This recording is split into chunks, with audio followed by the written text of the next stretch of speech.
One of you guys here this morning for the honor by the presence of our principal. Help us to build a world filled with compassion, respect, and quiet love, acceptance, and dignity in our societies. Your hearts shall flow rivers of living water. Now, Everyone and praising to kindly lead us to prayer and Bible reading. 100+ children living with HIV right now. This number is scary, okay?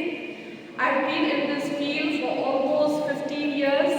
When I worked, when I joined, there was hardly any work. There was hardly anything to do because we are still in the C category, a low prevalence state, very low prevalence state.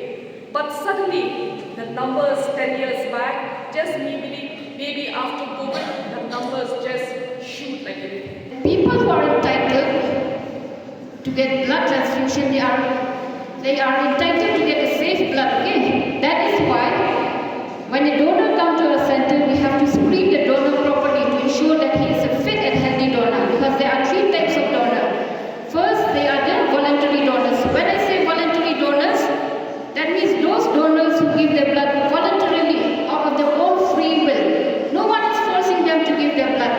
The main purpose for them is to help those patients who are in need. They don't even know them. So you boys and girls who are going to donate your blood, you fall under this category, the voluntary blood donor.